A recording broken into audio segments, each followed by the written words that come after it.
제4장 계시록의 창녀 로마 가톨릭.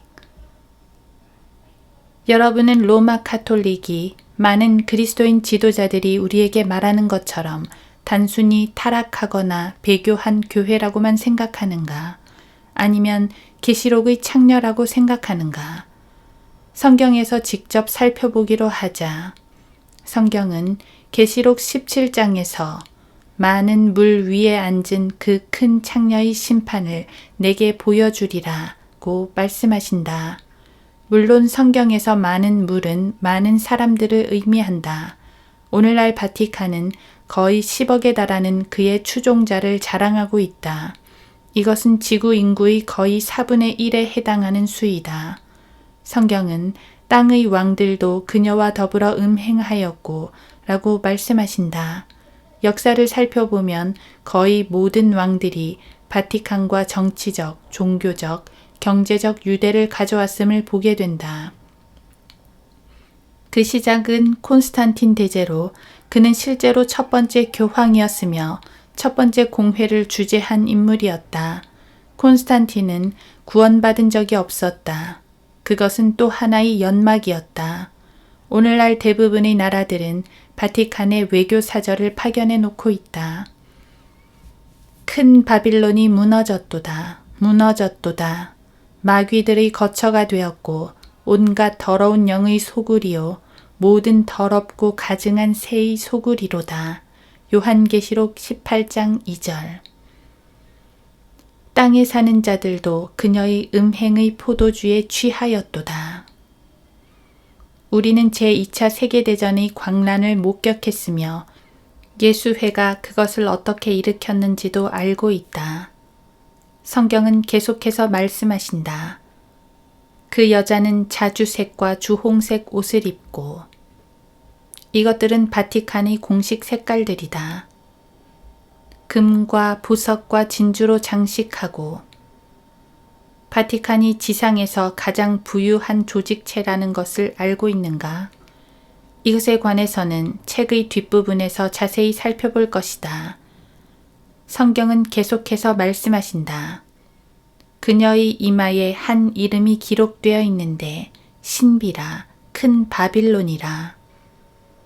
카톨릭이 어디서 나왔는가?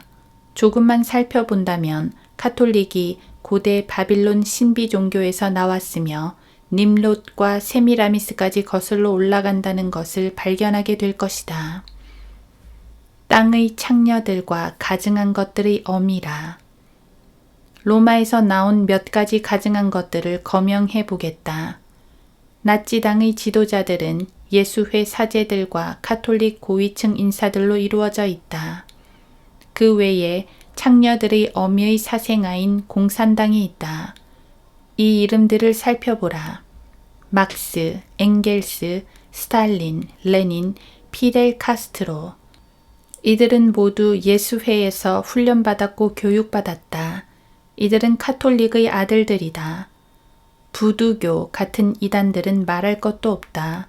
부두교의 강령에 보면 그들은 마귀를 소유하는 종교이며 거룩한 로마 카톨릭 교회를 믿는다고 언급하고 있다. 성경은 계속해서 말씀하신다. 내가 보니 그 여자가 성도들의 피에 취하였더라. 로마 카톨릭은 스페인 종교 재판에서만 6,800만의 사람들을 고문하고 불구로 만들고 살해했다. 그들 중 많은 사람들이 성경대로 믿는 그리스도인들이었다. 여러분은 계시록의 창녀가 누구라고 생각하는가? 미래에 나타날 어떤 것인가? 아니면 바로 지금 우리 주위에 있는 것인가? 사랑하는 독자들이여, 계시록의 창녀가 로마 카톨릭이라는 것은 분명하다. 하나님께서는 그 창녀를 미워하신다. 하나님께서는 그 안에 들어가 있는 그의 백성들이 거기서 나오기를 원하신다. 요한계시록 18장 4절. 하나님의 명령에 순종하라. 하나님을 사랑하는 것은 이렇게 드러나는 것이다. 너희가 나를 사랑하면 나의 계명들을 지키라. 요한복음 14장 15절. 중세 암흑기 말 교황들이 무자비하게 유럽을 통제했을 때 하나님께서는 성경을 아는 그리스도인들을 일으키셨는데 그들 개혁자들은 무시무시한 로마 카톨릭 체제가 계시록의 창녀임을 큰 소리로 외쳤다. 제5장 다른 복음. 다른 복음은 없나니 다만 너희를 교란시키는 어떤 사람들이 있어서 그들이 그리스도의 복음을 변개시키려는 것이라. 다른 복음을 전한다면 그는 저주를 받으리라. 갈라디아서 1장 7절 8절. 그리스도인으로서 우리는 계시록의 창녀를 어떻게 대해야 하는가? 어떤 사람들은 카톨릭을 표현하는데 너무나 거칠고 사랑이 없다고 나를 비난하기도 한다. 내가 비성경적인가? 살펴보기로 하자. 성경적 기독교와 로마 카톨릭은 동이 서에서 먼 것만큼이나 교리적으로 다르다. 전자는 성경에 근거를 두고 있으며 후자는 사람들의 전통에 근거를 두고 있다. 그렇다면 둘이 서로 타협하지 않고서야 어떻게 동행할 수 있겠는가? 많은 개신교들과 은사주의 카톨릭은 성령님께서 이들을 함께 끌어모으신다고 주장한다. 그러나 그것이 하나님의 영인가? 아니면 다른 영인가? 은사주의 카톨릭이 계시록의 창녀를 떠나고 있는가? 아니면 개신교를 로마로 끌어들이기 위한 계략인가? 일부 은사주의 카톨릭에서는 그들이 성령으로 침례를 받은 이후 마리아와 더 깊은 관계를 갖게 되었으며 로사리오 기도를 방언으로 암송할 수 있다는 등의 주장을 하고 있다. 이런 것은 성경에 없는 것들이다. 그것들은 사람의 고안물일 뿐이다. 고린도후서 11장 2에서 4절은 이는 내가 경건한 질투로 너희에게 질투를 느낌이라. 내가 너희를 한 남편에게 정혼시켰나니 이는 한 순결한 처녀로 너희를 그리스도께 바치려는 것이라. 나는 뱀이 그의 간계로 이불을 속인 것 같이 너희의 마음도 어떤 방법으로든 그리스도 안에 있는 단순함에서 떠나 부패할까 두려워하노라. 만일 누가 와서 우리가 전파하지 아니한 또 다른 예수를 전파하거나 너희가 받지 않은 또 다른 영을 받거나 너희가 영접하지 않은 또 다른 복음을 전파하면 너희가 그를 잘 용납하는도다 라고 말씀하신다. 바울은 여기서 또 다른 복음을 전파하는 이들을 따르지 말라고 경고하고 있다. 요한복음 16장 13절은 이렇게 말씀하신다. 그러나 진리의 영이신 그분이 오시면 너희를 모든 진리로 인도하시리라. 그분은 스스로를 말씀하지 아니하시며 무엇이나 들은 것을 말씀하실 것이요 또 너희에게 다가올 일들을 알려주시리라. 성령 하나님은 진리의 영이시다. 어떻게 그분이 더 큰 오류로 사람을 인도하실 수 있겠는가? 사랑하는 이들이여, 그것은 불가능한 일이다. 그것은 다른 영이다. 하나님께로부터 온 영이 아니다. 사탄은 속임수의 거장이며 이것은 개신교도들을 창녀의 통제하에 두려는 사탄의 교활한 종교적 게임이다. 로마가 변했는가? 사랑하는 이들이여, 계시록의 창녀가 마리아를 숭배하는 미사를 던져버릴 때 그들이 로사리오를 던지고 마리아가 예수님처럼 원죄가 없다는 주장에서 돌이켜 회개할 때 연옥이 엉터리로 꾸며낸 이야기임을 인정할 때 로마의 사제들이 모든 성도가 제사장임을 인정할 때 계시록의 창녀가 이 모든 일을 할 때야 비로소 나는 그녀가 변했다고 믿을 것이다. 사람들은 그녀가 변하고 있다고 말하지만 사랑하는 이들이여, 창녀는 자신의 전술만을 바꾸고 있을 뿐이다. 그 창녀가 어떻게 자신의 희생자들을 미혹하고 있는가? 잠언 7장 6에서 10절은 우리에게 말씀해 주신다. 내가 우매한 자들 가운데, 내가 보아 젊은이들 가운데 명철이 없는 한 청년을 찾아냈는데 그가 거리를 지나 그녀의 모퉁이 가까이 이르러 그녀의 집을 향해 길을 가더라. 땅거미가 지는 저녁 무렵 어둡고 컴컴한 밤이었는데 보라, 창녀의 옷을 입고 간교한 마음을 지닌 한 여자가 그를 맞으니 그리고 21, 22, 24, 27절을 보라. 그녀가 여러 가지 달콤한 말로 그를 홀리고 아첨하는 입술로 그를 꿰므로 그가 곧장 그녀를 따라가니 수소가 도살장으로 가는 것 같고 그러므로 오 너희 자녀들아 이제 내게 경청하고 내 입의 말들의 주의를 기울이라. 내 마음이 그녀의 길들로 기울어지지 않게 하며 그녀의 행로들로 그릇되이 가지 않게 하라. 이는 그녀가 많은 사람들을 상처내어 쓰러뜨렸음이니 정녕 많은 강한 자들이 그녀로 인하여 죽임을 당하였느니라. 그녀의 집은 지옥으로 가는 길이며 죽음의 방들로 내려가는 길이니라. 성경은 창녀들의 어미가 왕들과 나라들을 자신의 간교함으로 미혹할 것이며 나라들은 술에 취했다고 말씀하고 있다. 이 말은 나라들이 혼란스러우며 안정이 없고 방향을 잃어 창녀에게 쉽게 속아서 정복당할 수 있다는 말이다. 오늘날 그 창녀는 우리 그리스도인 지도자들을 속이고 아첨을 해서 자신이 진정한 그리스도의 몸의 일부이며 단지 타락하고 배교한 교회일 뿐이라고 믿게 하고 있다. 나는 형제들을 이간질한다는 비난을 받고서 충격을 받았다. 분열을 일으키고 공박하는 자들을 주의하고 그들에게서 떠나라. 는 구절을 인용하면서 그러는 것이다.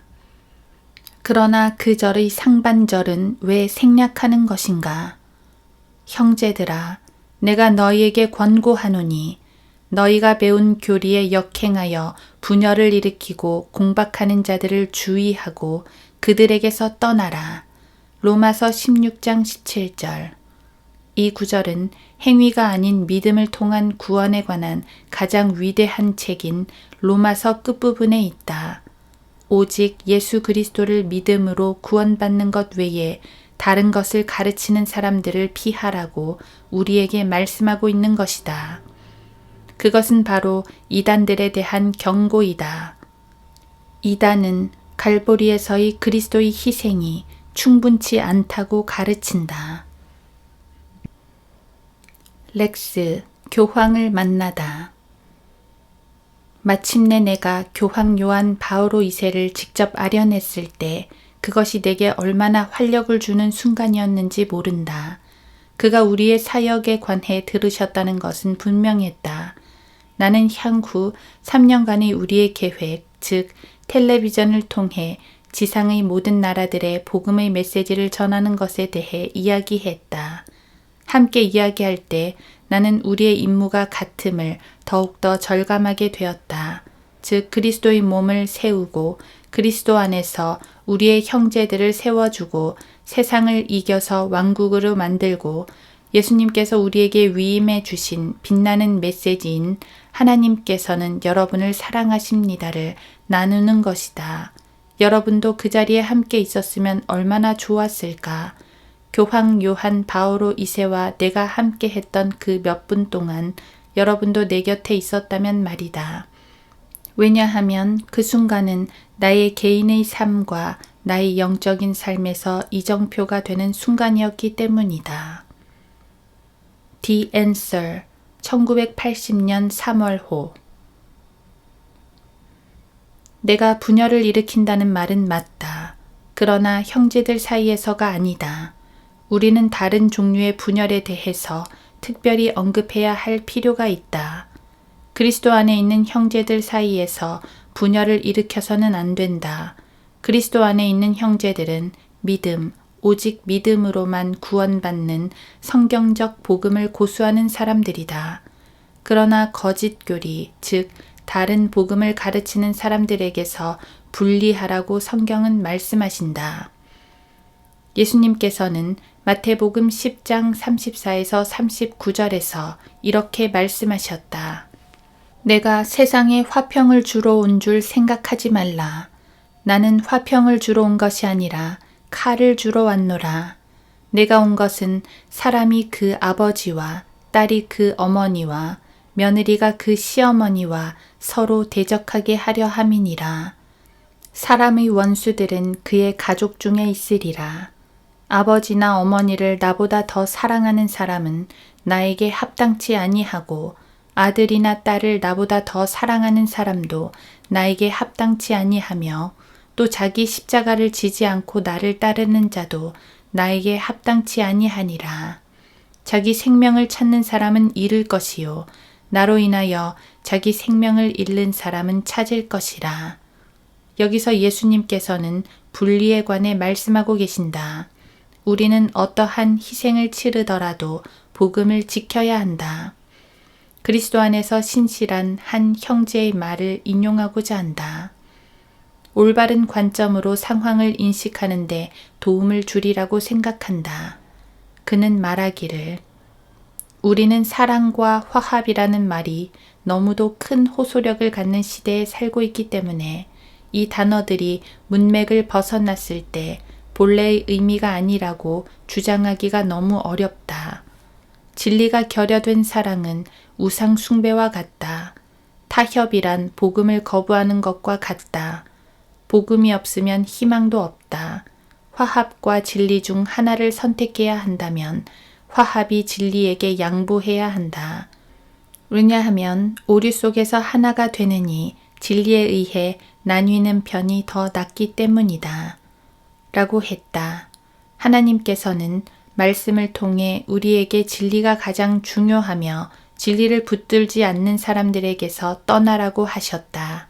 하나님께서는 모든 것을 주의 깊게 살펴보고 선한 것을 붙잡고 악한 것을 거부하라고 말씀하셨다. 우리가 감히 하나님께서 말씀하신 것을 무시할 수 있는가? 어떤 사람들은 지금이 개신교 시대의 끝이며 곧 초대형 교회의 탄생을 보게 될 것이라고 말한다. 그러나 그 교회는 항상 있어 왔다. 하나님께 속한 사람들로서 우리들은 그 교회를 반대해야 하며 로마 가톨릭 교인들에게 그리스도께 순종하여 거기서 나오라고 말해야 한다. 성경은 에베소서 5장 11절에서 이렇게 말씀하신다. 열매 없는 어두움의 일들에 관여하지 말고 오히려 그것들을 책망하라. 책망이란 그것을 부인하고 견책하고 있는 그대로 노출시키는 것이다.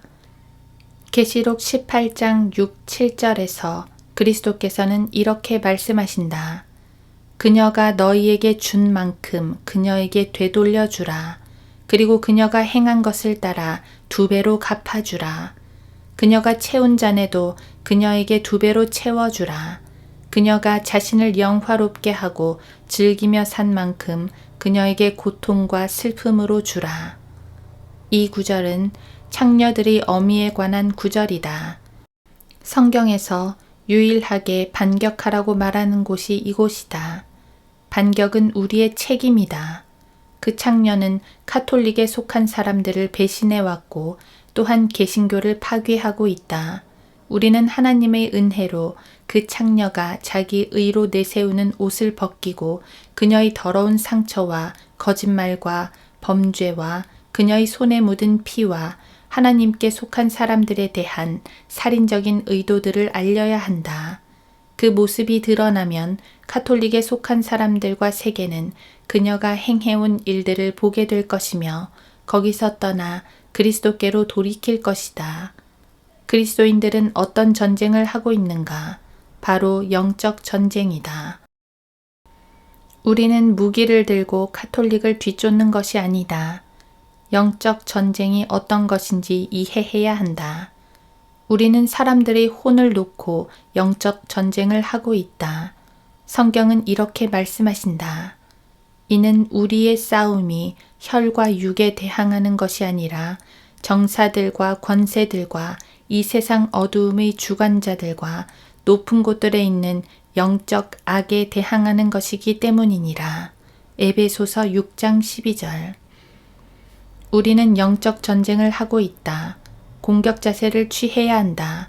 결코 굴복하지 말아야 한다. 사탄은 기도를 싫어한다. 우리 주님의 이름으로 어둠 속의 세력들에게 권위를 행사해야 한다. 지옥의 문들을 공격해야 한다. 사탄이 패배할 것이다. 하나님께서 사탄에게 권위를 허락하실 때에만 그는 우리에게 해악을 가하며 속이고 거짓말하고 위협할 수 있다. 그가 온갖 미혹으로 혼란을 가중시킬지라도 주 예수님께서 드높여지시면 사탄은 손해를 입는 것이다. 주님께서 모든 것을 이미 이루어 놓으셨다. 이제 우리는 일어설 용기를 가져야 한다. 우리 스스로 설 수는 없다. 하나님의 은혜와 권능을 통해서만 가능하다. 전투에 임하기 전에 항상 주님을 바라보라. 창녀의 정체를 드러내는 데 있어서 내가 잘못하고 있는가? 그렇지 않다. 나는 하나님의 말씀에 복종하고 있을 뿐이다. 우리의 입장이 인기를 얻지 못할 수 있지만 우리는 사람을 기쁘게 하고자 하는 것이 아니다. 내가 이제 사람들에게 호감을 사랴? 아니면 하나님께 사랴? 아니면 내가 사람들을 기쁘게 하려고 하겠느냐? 내가 아직도 사람들을 기쁘게 하려고 한다면 나는 그리스도의 종이 아니니라. 갈라디아서 1장 10절.